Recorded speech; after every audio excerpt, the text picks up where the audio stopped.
आज हमने रिवाइज करना है चैप्टर दादी माँ और पापा खो गए। ये दोनों चैप्टर्स पीटी 1 के एंड पीटी 2 के हैं, तो ये इसको क्लियर को काफी देर हो गई है। तो दादी माँ चैप्टर में हमें क्या बताया गया है? आप में से किसी स्टूडेंट को अगर याद है कि दादी माँ चैप्टर में हमें क्या बताया गया है, किस पे बेस्ड है ये चैप्टर? ये सभी की दादी माँ पर, ये लेखक की दादी माँ पर पूरा चैप्टर बेस्ड है। इसमें लेखक ने अपनी दादी माँ के बारे में बताया है कि किस प्रकार से बचपन से लेके आज तक अपनी दादी माँ के साथ वो रहे, और जब वो गांव जाते थे तो गांव के बारे में उन्होंने क्या बताया है कि गांव के दृश्य, गांव का कैसा होता है, वहां पे लोग कैसे रहते हैं, वहां की क्या रीतियां होती हैं, वहां के संस्कार कैसे हैं, वहां पे त्योहार कैसे मनाए जाते हैं, और वहां पे जब किसी की शादी होती है तो किस प्रकार से शादी में नाच गाना होता है। यही हमें इस चैप्टर में बताया गया है। लेकिन इस चैप्टर की स्टार्टिंग में क्या है? स्टार्टिंग में ही हमें पता चलता है कि क्या हो गया है। स्टार्टिंग में ही लेखक की दादी माँ की मृत्यु हो गई है।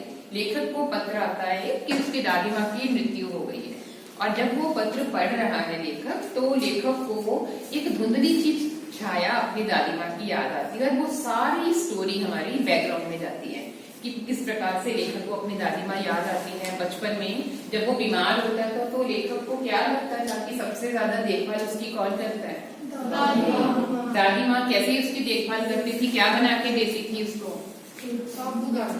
साबूदाना। क्योंकि जब हम बीमार होते हैं तो साबूदाना ही खाते हैं ना, हल्का होता है थोड़ा। तो लेखक की दादी माँ भी जब लेखक बीमार होता था तो उसको साबूदाने की खिचड़ी बना के देती थी। और ये सारी बातें उनको बचपन से ही, जो कुछ भी है इस पूरे चैप्टर में, उसको बचपन से लेके अब तक की दादी माँ की सारी बातें ही याद आती हैं। साबूदाने की खिचड़ी बनाना दादी माँ की। और जब दादी माँ, जब कोई बीमार होता था तो दादी माँ कैसे बुखार का अंदाजा लेती थी? हाथ लगाकर।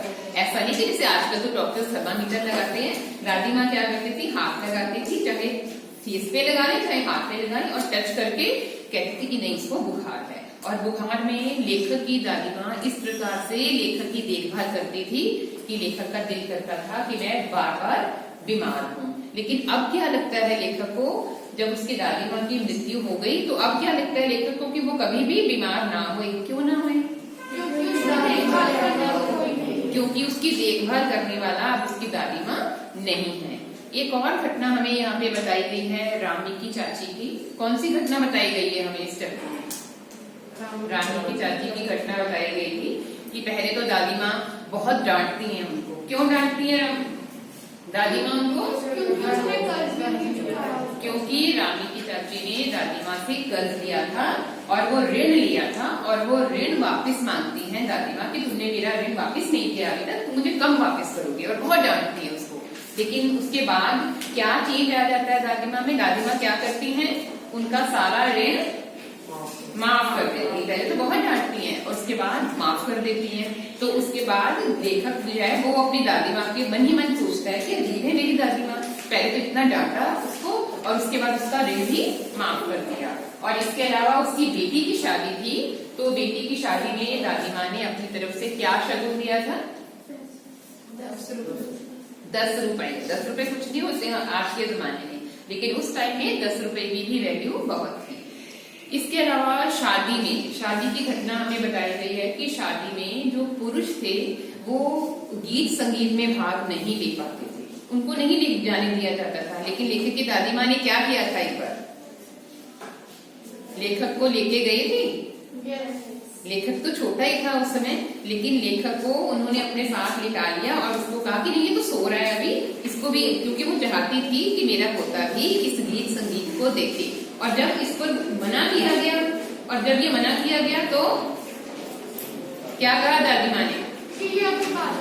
दादी माँ ने कहा ये जो लड़के बच्चे थोड़ी ना, ये तो ब्रह्मा का रूप है और इनके लिए सब माफ है, ये कहीं भी आ जा सकते हैं। और लेट पहुंची थी लेखक उस शादी में, लेट भी पहुंचा था। इसके अलावा एक और हमें घटना बताई गई है, बहुत ही इम्पोर्टेंट है वो घटना, कि जब दादाजी की मृत्यु हो जाती है तो दादी माँ बहुत ही उदास रहती हैं। उदासी का कारण क्या था? क्योंकि दादाजी की मृत्यु हो जाती है। और इसके कारण जब दादाजी का श्राद्ध किया गया और जब दादा जी के श्राद्ध पर हद से ज्यादा पैसे स्पेंड कर दिए गए, पैसे खर्च कर दिए गए, तो घर की जो हालत है, आर्थिक स्थिति घर की खराब हो गई, पैसों की कमी हो गई। तो जब लोगों से पैसे उधार लिए और सारे पैसे किस पे लगा दिए? दादाजी के श्राद्ध पर, क्योंकि पूरे गांव वालों को खाना खिलाना था। खाना खिलाने के बाद उनको ये लगता है कि अब तो हमारे परिवार की स्थिति, आर्थिक स्थिति खराब हो गई है। तो तब दादी माँ अपने परिवार की उस आर्थिक स्थिति को सुधारने के लिए क्या करती हैं? अपने संदूक को खोल के उसमें से चमचमाते हुए कंगन निकालती है सोने के, और वो क्या कहती है अपने बेटे को कि ये कंगन लो और इसको बेच दो, और इसको बेच के जो हमारी आर्थिक स्थिति इतनी खराब हो गई है, इसको हम अब सुधार सकते हैं। यही हुआ था। शादी किसकी थी? रामी की चाची से तो ऋण लिया था। रामी की चाची की बेटी। रामी की चाची की बेटी की शादी में क्या दिया था दादी माँ ने? 10 रुपए शगुन दिए थे। तो ये हमें छोटी सी 2-3 घटनाएं बताई गई हैं। हाँ, इसके अलावा एक और गांव के वातावरण के बारे में बताया गया है कि वहाँ के किस चीज का वर्णन किया था, जहाँ पे लेखक को लगता है कि गर्मी की छुट्टियों में वो वहां जाता था। गर्मी में कहाँ वो नहाता था? वहां के तालाब में। और वहां का जो तालाब था उसका पानी ज्यादा साफ नहीं होता है, क्योंकि तालाब का पानी जो है उसमें घास आ जाती है, गंध आती थी उस पानी से। लेकिन उस पानी में नहाकर भी लेखक को बहुत अच्छा लगता था। लेखक को लगता था कि मैं पता नहीं कहाँ से नहा के आया हूँ। अच्छे उनको लगता था, क्योंकि वो बच्चे हैं वो, और उस पानी में वो खेल कर इंजॉय करते थे। और वो उस पानी में नहाना लेखक को, उस जलाशय में, तालाब में नहाना लेखक को बहुत अच्छा लगता था। तो ये सारी घटनाएं लेखक याद करता है अपनी दादी माँ के बारे में। और अंत में जब उसके हाथ में वो खत आता है जिसपे लिखा था कि उसकी दादी माँ की मृत्यु हो गई है, तो लेखक को उस बात का यकीन बिल्कुल भी नहीं होता कि अब उसकी दादी माँ इस संसार में नहीं है। तो इसके जो क्वेश्चंस हैं वो एक बार डिस्कस कर लेते हैं हम। लेखक को अपनी दादी माँ के साथ बचपन की और किन बातों की याद आ जाती है? जो हमने अभी सारी घटनाएं याद की, सारी बातें, जलाशय, तालाब में नहाने की याद आ जाती है, रामी चाची की घटना याद आ जाती है, और दादी का मुसीबत के समय कंगन देना याद आता है। दादी का हर गांव के हर घर में जो ये है कि दादी माँ बुजुर्ग थी, लेकिन हर गांव में अगर कोई फंक्शन होता था, कोई भी कार्यक्रम होता था, तो उस कार्यक्रम में अगर दादी माँ नहीं जाती थी तो क्या होता था? उनकी कमी महसूस की जाती थी। दादी माँ होने पर देखभाल करने से याद। हाँ, जब लेखक बीमार था तो किस प्रकार से दादी माँ उनकी देखभाल करती हैं। दादाजी की मृत्यु के बाद लेखक के घर की आर्थिक स्थिति खराब क्यों हो गई? उनके श्राद्ध पर ज्यादा पैसे लगा दिए। क्योंकि दादाजी के श्राद्ध पर, उनकी मृत्यु पर उन्होंने श्राद्ध किया था, और उसपे लोगों से उधार लेकर, उनकी हैसियत नहीं थी इतनी, लेकिन लोगों से उधार लेकर उन्होंने सारे पैसे दादाजी के श्राद्ध पर लगा दिए, जिसके कारण घर की आर्थिक स्थिति खराब हो गई। दादी माँ के स्वभाव का कौन सा पक्ष आपको अच्छा लगता है? आपको क्यों? आपको दादी माँ के स्वभाव का कौन सा पक्ष अच्छा लगता है? कौन सी बात अच्छी लगती है आपको दादी माँ?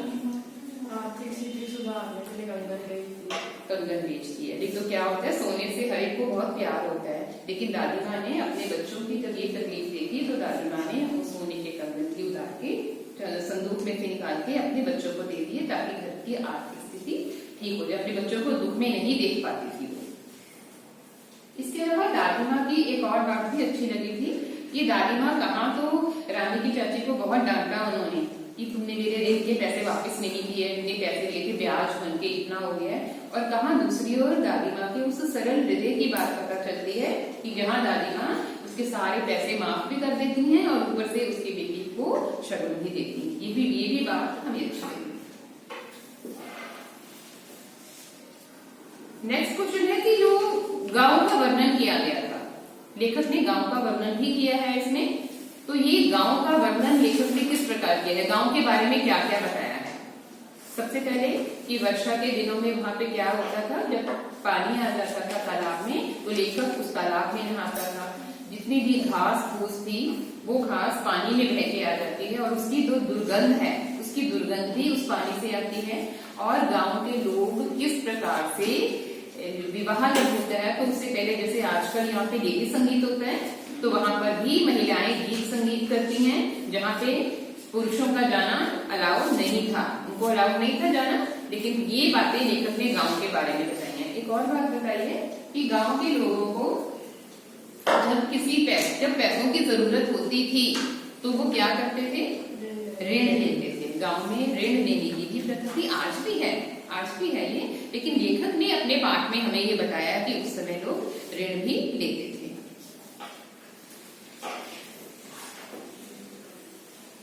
रामी की चाची को, अच्छा, आपके अकॉर्डिंग रामी की चाची ने पैसे, हमें इस चैप्टर में कहीं ये नहीं बताया गया है कि रामी की चाची ने पैसे क्यों लिए थे, हमें नहीं बताया गया इसमें। सिर्फ ये घटना का बताया, इस घटना के बारे में बताया कि रामी की चाची से जो लेखक की दादी माँ है वो पैसे वापस लेती हैं। आपको क्या लगता है कि रामी की चाची ने पैसे क्यों लिए होंगे? जो उधार, बेटी की शादी तो बाद में हुई थी ना, बेटी की शादी से पहले ही उन्होंने घर की जरूरतें पूरी करने के लिए हो सकता है कि रामी की चाची ने ऋण लिया हो। और यही ऋण की समस्या आज भी गांव में है।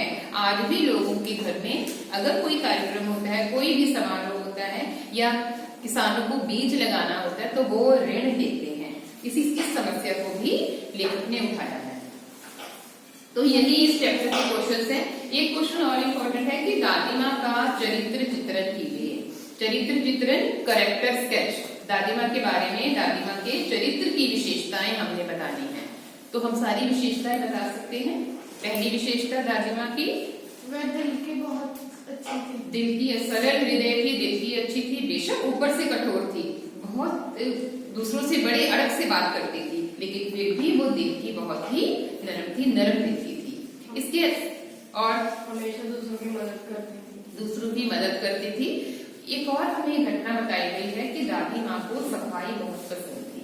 घर में जो हर चीज सलीके से लगी होनी चाहिए। अगर वो, एक हमें घटना बताई गई है कि अगर तकिए थे, कि तकिए के जो कवर थे, सिरहाने के जो गिलाफ थे, उनको भी दादी माँ हमेशा कहती थी कि इसको उतार के, इसको 10 दिन के बाद, 4 दिन के बाद उतार के साफ रखा करो। इसलिए वो बहुत ही सफाई पसंद थी। लेकिन दादी माँ, जब दादाजी की मृत्यु हो जाती है तो दादी माँ बहुत उदास रहने लग पड़ती हैं। और ये उदासी, वो किसी से बात नहीं करती थी जब दादाजी की मृत्यु हो जाती है, क्योंकि उनको ये लगता था कि दादाजी मुझे तो कहते थे, एक बार बहुत अच्छी बात इसमें बताई गई है कि वो कहते थे कि तुम पहले चलो, मैं तुम्हारे पीछे आता हूँ। लेकिन दादी माँ क्या कहती है कि यहाँ पे दादाजी ने क्या किया, अपने आप आगे चले गए। कहाँ चले गए? उनकी मृत्यु हो गई और दादी माँ को यहाँ छोड़ गए। तो ये बहुत अच्छी घटना हमें ये बताई गई है। और उनके स्वभाव की विशेषता, एक और हमने 2 विशेषताएं कर दी हैं। और कोई विशेषता, लेखक से बहुत प्यार, अपने पोते से बहुत ही प्यार करती थी दादी माँ। स्नेह थी, स्नेह और ममता की मूर्ति थी दादी माँ। धार्मिक भी थी, धार्मिक प्रवृत्ति की भी थी। पूजा पाठ में अपना ज्यादातर समय व्यतीत करती थी और बहुत ही अनुभवी थी। अनुभवी तो उम्र के अनुसार अनुभव आ ही जाता है, लेकिन अनुभव के बारे में हमें ये भी बताया गया है कि हर घर में दादी माँ की बहुत अहमियत थी। अकेले उनके घर में नहीं, बाकी घरों में भी, किसी घर में भी अगर कोई समारोह होता था तो वो क्या करता था, दादी माँ से सलाह मशवरा लेने आता था। तो वो अनुभवी थी, उनकी सलाह सभी लेते थे जब भी किसी के घर में कोई फंक्शन होता था या कोई समारोह होता था। तो ये हमने विशेषताएं बतानी है। यही क्वेश्चंस बनते हैं इसमें। अगला इसमें चैप्टर है पापा खो गए। ये हमने PP2 में किया था, पापा खो गए। याद है इस चैप्टर में क्या था, कौन सी घटना हमें बताई गई थी इस चैप्टर में? एक छोटी सी बच्ची थी जिसका अपहरण कर दिया था एक अपहरणकर्ता ने, एक आदमी ने। उसको ये कहा गया है कि वो क्या था, एक बुरा आदमी था, उसने उसका अपहरण कर लिया। और यहाँ पे बहुत अच्छी तरह से हमें अलग अलग निर्जीव पात्रों के द्वारा वो आपस में बातें कर रहे हैं, किस प्रकार से वो उस बच्ची की रक्षा करते हैं। अब वो निर्जीव पात्र कौन कौन से थे?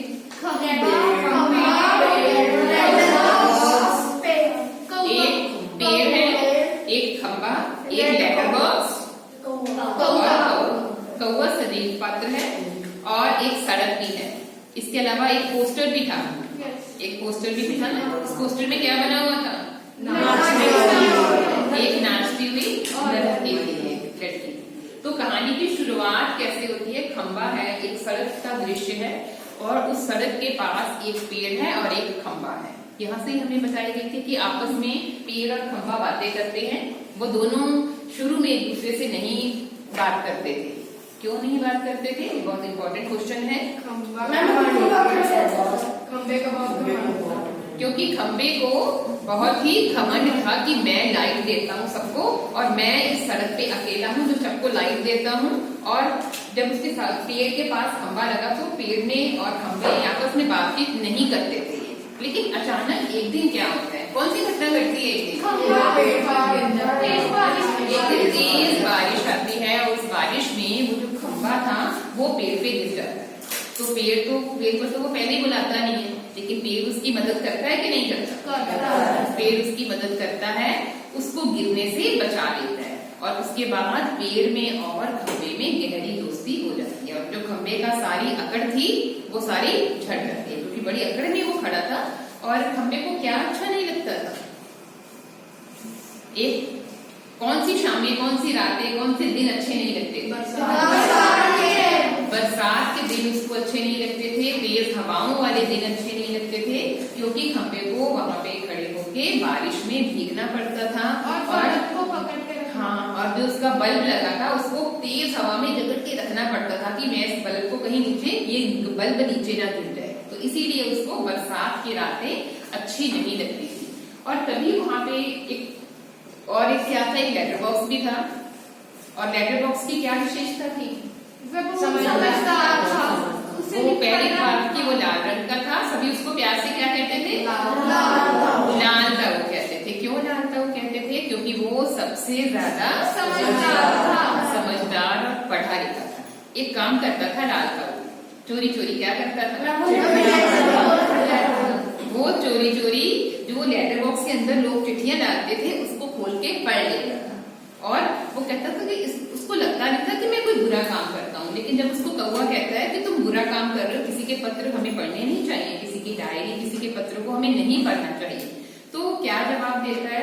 लेटर बॉक्स कहता है तो फिर क्या हुआ अगर हम 2 घड़ी खुश हो जाते हैं इस लेटर को पढ़ के, तो इसमें कोई बुरी बात नहीं है। और एक बार किसका खत पढ़ता है लेटर बॉक्स? एक हेडमास्टर का खत पढ़ता है। उसमें क्या लिखा था? गोविंद राव जी के बेटे की। उसमें परीक्षित के बारे में लिखा था। परीक्षित की शिकायत की गई थी कि वो पढ़ने में अच्छा नहीं है। तो ये देख के पढ़ने उसकी शिकायत उसके पापा को की गई थी, परीक्षित के पापा को हेडमास्टर ने की थी। और ये देख के लेटर बॉक्स को बहुत गुस्सा भी आता है कि किस प्रकार से जो पिताजी काम करते हैं, बच्चों की फीस भरते हैं और बच्चे क्या करते हैं? पढ़ते नहीं है। क्योंकि उनको समाज की फिक्र थी लेटर बॉक्स को। उसको लगता है समाज में जितनी भी समस्याएं हैं उसको वो समझता था लेटर बॉक्स, इसीलिए सभी उसको लाल ताऊ कहते थे और सबसे ज्यादा वो समझदार भी था। कौवा क्या करता था? कौवे को समाज में होने वाली सभी घटनाओं की जानकारी रहती थी। कैसे रहती थी?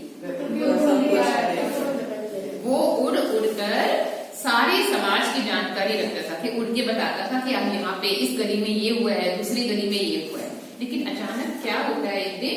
एक दिन एक आदमी आता है और एक छोटी सी बच्ची को उठा के उस पेड़ के पास, उस खंबे के पास लाके रख देता है, क्योंकि उसने उस लड़की को क्या किया था? अपहरण किया था। और जब वो उसको लिटा देता है, उसको बहुत भूख लगती है उस आदमी को।